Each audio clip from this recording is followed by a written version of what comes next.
আপনি কি মেসেঞ্জার ব্যবহার করেন? তাহলে এই ভিডিওটাকে অবশ্যই ধাক্কা মারবেন না, স্ক্রল করবেন না। এই ভিডিওটা সম্পূর্ণ দেখুন। মেসেঞ্জারের একটা ইম্পোর্টেন্ট আপডেট এসছে, সেই আপডেটটা সম্পর্কে আলোচনা করব। সেই আপডেটের মাধ্যমে আপনি কিভাবে আপনার আইডিকে সিকিউর রাখতে পারবেন। কারণ মেসেঞ্জারের মাধ্যমেও কিন্তু আপনার আইডি হ্যাক হওয়ার সম্ভাবনা থাকে।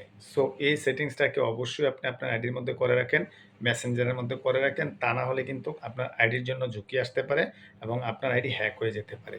এই সম্পূর্ণ ভিডিওটা অবশ্যই দেখে যাবেন, কারণ এই ভিডিওর মাধ্যমে আমি স্টেপ বাই স্টেপ সেটিংসটা করে আপনাদেরকে দেখাবো যে কিভাবে আপনি মেসেঞ্জারের এই আপডেটটা আসার পর আপনার আইডিটার মধ্যে ঢুকে কিভাবে এই সেটিংসগুলোকে করে নেবেন। এই ভিডিওটা অবশ্যই আপনার প্রিয় মানুষদেরকে শেয়ার করে দেন, যেন প্রত্যেকেই এই সেটিংসটা করে তার মেসেঞ্জারটাকে সিকিউর রাখতে পারে, পাশাপাশি ফেসবুক আইডিটাকেও সিকিউর রাখতে পারে।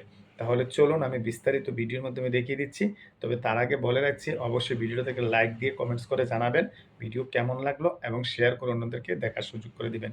ফেসবুক থেকে দেখলে আইডিটাকে ফলো করে রাখবেন, আর ইউটিউব থেকে দেখলে অবশ্যই চ্যানেলটাকে সাবস্ক্রাইব করে পাশে থাকবেন। তো চলুন আমি স্ক্রিনের মাধ্যমে আপনাদেরকে সম্পূর্ণ বিস্তারিতটা দেখিয়ে দিচ্ছি। মেসেঞ্জারটাকে ওপেন করে নেবেন। দেখেন নিচে কর্নারে দেখেন ৩ লাইনের একটা অপশন আছে, এই অপশনটাতে ক্লিক করে দিবেন। তারপরে চলে যাবেন সেটিংস আইকনে। সেটিংস অপশনে ক্লিক করে দেওয়ার এখান থেকে পেয়ে যাবেন প্রাইভেসি অ্যান্ড সেফটি। এটাতে ক্লিক করার পর দেখতে পাচ্ছেন প্রোটেক্ট ইওর ইনফরমেশন বলে একটা অপশন আছে। এই অপশনটাতে আমাদেরকে কাজ করতে হবে, কারণ এটাই নতুন আপডেট দিয়েছে আমাদেরকে মেসেঞ্জারের মধ্যে। তো স্টার্টের মধ্যে ক্লিক করতে হবে। যদি স্টার্টের মধ্যে ক্লিক করে দেন তারপরে পরবর্তী অপশনগুলো খুলে আসবে। ঠিক আছে, আমি স্টার্টের মধ্যে ক্লিক করে দিব এখন। যদি স্টার্টে ক্লিক করে দেন তাহলে দেখবেন এইরকম একটা ইন্টারফেস আপনার সামনে আসবে। এখান থেকে দেখেন ইউ হ্যাভ 3 রিকমেন্ডেড অ্যাকশন। তার মানে ফেসবুক আমাকে বলছে যে 3টা রিকমেন্ডেড অ্যাকশন আছে, সেগুলো নেওয়ার জন্য রিভিউ ইউর কন্ট্যাক্ট ইনফো এটার মধ্যে ক্লিক করতে হবে প্রথমে। তারপরে ক্রিয়েট এ পাস কি, তারপর হলো review where you are log in.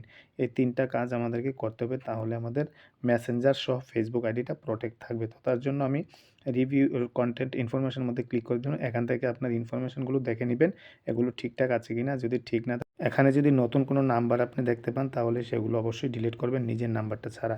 2 নাম্বারে দেখেন এখানে review where you are log in, আমি 3 নাম্বার অপশনটাতে আমি ক্লিক করে দিয়েছি।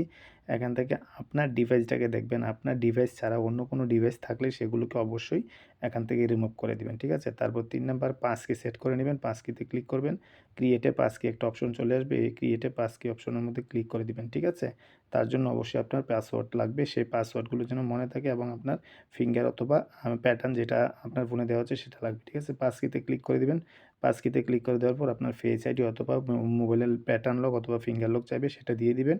সেটা দিয়ে দেওয়ার পর দেখবেন এইরকমভাবে একটা পাস কি ক্রিয়েট হয়ে যাবে। তার জন্য আপনাকে একটু ওয়েট করতে হবে। ঠিক আছে, তো এইরকমভাবে আপনিও কিন্তু আপনার পাস কি সহ এই 3টা একে একে স্টেপ বাই এই 3টা কাজ অবশ্যই আপনি আপনার মেসেঞ্জারের মধ্যে করে নেবেন। এতে করে আপনার মেসেঞ্জার সহ আইডি কিন্তু অনেকটাই সিকিউর হয়ে যাবে এবং এটা হ্যাক হতে পারবে না, অনেকটাই প্রাইভেসি স্ট্রং হয়ে যাবে। এটা একটা সিকিউরিটি আপডেট, তার জন্য আপনাদের সাথে ভিডিওটা শেয়ার করলাম। অবশ্যই ভিডিওটা দেখার পর অন্যকেও শেয়ার করে দেবেন। ধন্যবাদ সবাই।